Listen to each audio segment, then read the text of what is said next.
Coucou les gars, aujourd'hui je vais vous parler de cette personne ici que vous voyez en bas de l'écran. Elle s'appelle Cynthia Sedebaka et elle est connue pour avoir tué son gendre juste parce qu'il lui a dit qu'il trouvait que ses habits étaient trop ghetto.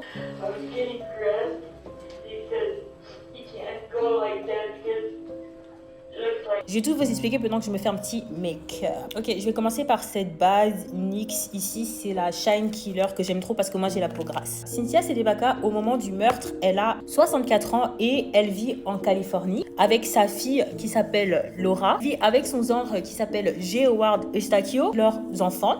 La maison appartient au gendre. Tailler mon crayon parce que c'est n'importe quoi. Alors là, c'est un crayon pour les sourcils tout bête. Hein. J'ai acheté ça dans les petits shops là qui en ville. Donc le gendre en question, c'est quelqu'un qui est très famille. Il vient d'une grande famille de 8 enfants et lui, c'était le 3e. Sa famille le décrivait comme quelqu'un qui était très gentil, qui avait très bon cœur. Il travaillait en tant que Space Orbital Analyst depuis 2007. Vie classique, rien qui sort de l'ordinaire. C'était une personne qui était dure, mais c'était une personne qui était juste. La belle-mère avait beaucoup de problèmes avec son gendre parce qu'elle le trouvait trop strict, elle trouvait qu'il était trop disciplinaire et elle trouvait qu'il était notamment beaucoup trop dur avec sa fille Laura et c'est de là que le conflit est né entre les deux. Au fur et à mesure des années, ces différences, ces conflits sont devenus de plus en plus intenses et ils ont atteint un point de non-retour le 11 février 2014. Le jour où la tragédie a eu lieu, le jour où Sedebaka a commis l'irréparable. Maintenant, je vais mettre du concealer là en dessous de mes sourcils. J'utilise celui de Tarte Double Duty Beauty en teinte deep. Et franchement, j'avais jamais essayé de ce concealer, je le voyais tout le temps. Moi, j'ai 31 ans, j'ai commencé à regarder YouTube et tout. Je pense que j'avais 19 ans, quelque chose comme ça.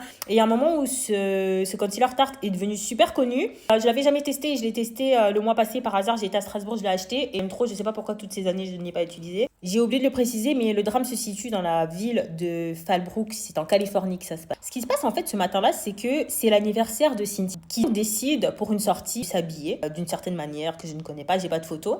Et en fait, son gendre se permet de lui faire remarquer que sa tenue n'est pas top. Alors, ce qui se passe par la suite, c'est assez choquant parce que juste pour ce motif-là, sous le coup de la colère, elle va dans sa chambre récupérer une arme qu'elle avait achetée avant. C'est un revolver 38 calibres. Une fois qu'elle a récupéré l'arme, elle s'approche de son gendre et tout simplement, elle lui tire dessus. Il était tranquillement sur le porche. Et en fait, sans rien lui dire, sans un mot, elle lui tire dessus. Bien entendu, il essaye de fuir, mais elle continue à lui tirer dessus et au total, elle va tirer sur lui 10 fois. Il n'est pas directement mort, donc il essaye de fuir.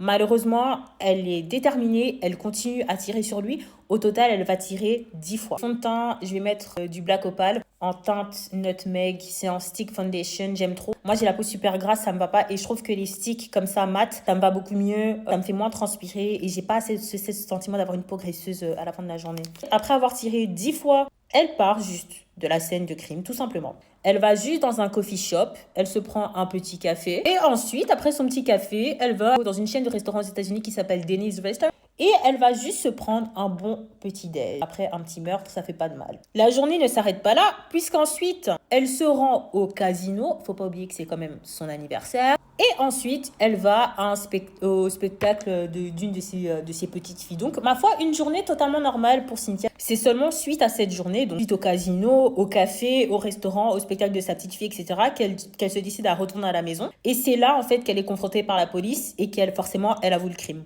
À ce moment-là, les policiers témoignent qu'elle n'a aucun remords, elle ne s'en veut pas, elle ne pleure pas. Elle est à la limite même satisfaite, en fait, de ce qu'elle a fait. Bien entendu, le procès, ça a attiré l'attention des médias parce que c'est quand même un cas assez inhabituel.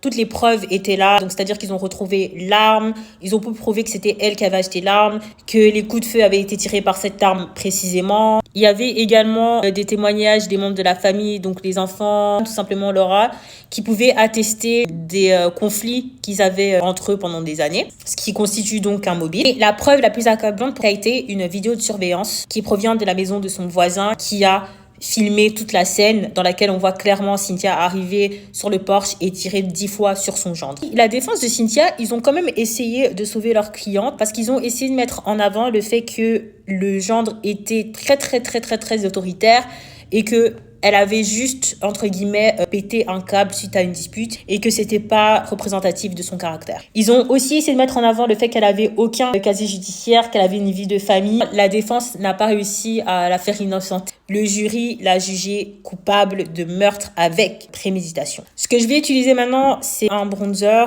de NYX qui s'appelle le Buttermilk Bronzer pour les filles qui ont une peau à peu près de ma couleur, donc qui sont brunes foncées comme ça. C'est vraiment un chouette blush. Moi, je trouve que ça me donne vraiment un super beau teint. Bon, là, c'est pas un bon exemple parce que clairement, j'en ai mis trop, donc il faut pas. Mais de manière générale, si je fais bien le travail, ce sera joli. Elle a été condamnée à 50 ans de prison. Ça veut dire qu'elle doit rester en prison au moins 50 ans avant de pouvoir éventuellement demander une sortie. Étant donné l'âge qu'elle avait au moment du meurtre, c'est-à-dire 64 ans, vous vous doutez bien que 50 ans après, elle sera plus là pour pouvoir obtenir une permission de sortie ou quoi que ce soit. Voilà pour l'histoire d'aujourd'hui. Je sais pas ce que vous en pensez. The Must of the Must, j'aime trop. C'est un petit gloss Clarins, là, je connais pas la ref. Ça, c'est quoi? C'est Lip Comfort Oil en teinte chocolate.